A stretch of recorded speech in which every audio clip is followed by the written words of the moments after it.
You're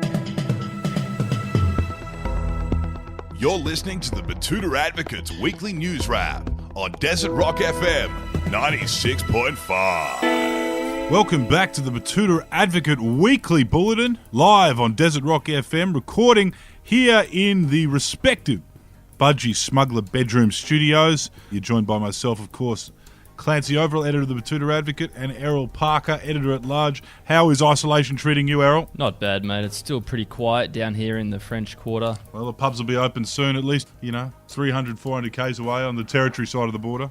That's what they were saying. I mean, it's not too much of a drive to the Alice from here. I mean, it's only about a day's drive. You'll be fine. Go through the Brooks place. You don't even have to meet the border force. You'll be going straight through. And as for you, Wendell Hussey, how are things going in your end, down in the share house? Yeah, they're going well. Much the same as the week before. But yeah, things are well. Looking forward to the finishing line now. How are you going? I'm not too bad, mate. Not too bad. Enjoying, everything I'm learning each day about Michael Jordan. And, of course, done more than enough research on owning Tigers. But the news cycle has kept on trucking, surprisingly. In fact, there's a bit more going on than we thought there would be, outside of, obviously, the imminent recession we're heading into. Been plenty in the news, hasn't there? Yeah, there certainly has. It just keeps going. And starting off with a man who's a little bit familiar with a recession, Kevin Rudd warns against upsetting China, blah, blah, blah, blah. I'm a fucking nerd, blah, blah, blah, was the headline on that story. Yes, the original nerd. He's following in the footsteps of all the former prime ministers and is trying to stay in the spotlight, I think, with these comments. But these particular comments came from what we understand here at The Advocate, some $2,000 a plate lunch he had this week at some left-wing think tank. And he said something about China and about how we shouldn't be upsetting him. I'm only paraphrasing here. It was something like that. Well, he's always, been beating that drum. He's always finding a different hill to die on each time people throw to him for comment. I'm just not sure about what country he's in, whether he's allowed to have a dinner party. I'm rather jealous of him in that aspect. Yes, well, of course, you do know that the prime ministers live by different rules. If you've got power and influence and money, you can pretty much do whatever you want, Clancy. Moving right along to some other national news this week now, and world's most useless people revealed to be rental property managers. Yes, it's been a while since we got one of our stories booted from Instagram, but it's happened again, and this was one of them. I think this was reported en masse by the nation's property managers who, at this point in time, in this particular climate, are copping it from both ends. Both tenants and owners seem to think property managers actually don't get going when the going gets tough and have really been exposed here. This was actually a huge study spanning some 134 countries and it found a lot of things, but the main conclusion was that rental property managers are the most useless people getting around. Well, yes, we did have a lot of backlash on this article. Because I wrote this article, I got a lot of hate mail. I got one death threat, which I unfortunately had to forward to the AFP. And Wendell, I believe we did have a lot of comments on that article too. There were a stack of comments on that one, Errol. A lot of people revealing their experiences and their worst experiences with property managers. There was one from Derek Keogh in particular who said, worst one we ever had, wouldn't give back the bond because there was a few stray clothes pegs on our washing line. They really are a pack of bootlicking cunts, aren't they? Those fucking rental managers. Yes. Moving on.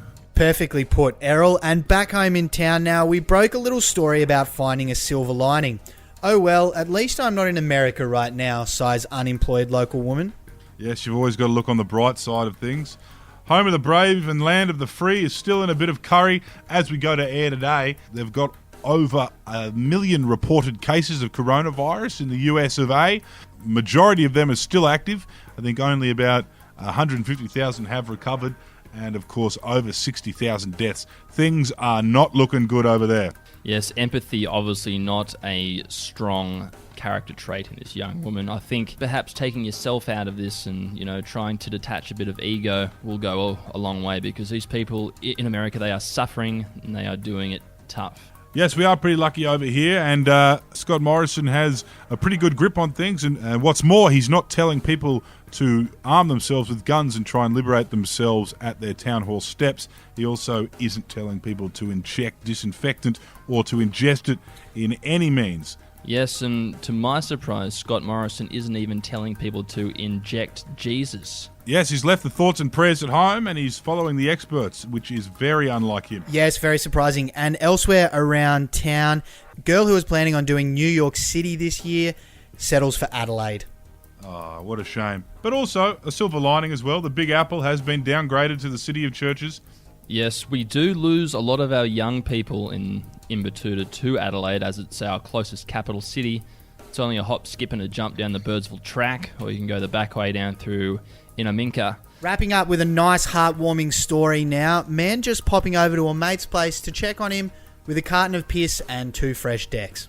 Yes, nothing like a mental health check. The restrictions are loosening this weekend, so any friends that are living alone, it might be worth visiting them. You are allowed up to 2 people, not including kids, on a house visit as of this Friday in both Queensland and New South Wales. So if you have a friend living alone who you think needs a bit of company, maybe this is the time to head over there with a big carton of Victorian brain varnish and a couple decks of some lung beers.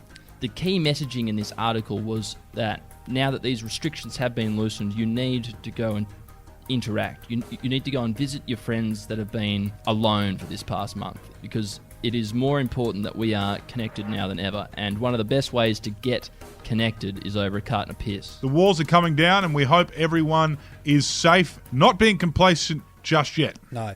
I think that's a nice note to wrap up this week's Bulletin. So we'll be back again next week with your weekly dose of honest, hard-hitting regional news. But until then, I'm Wendell Hussey. I'm Clancy Overell. And I'm Errol Parker.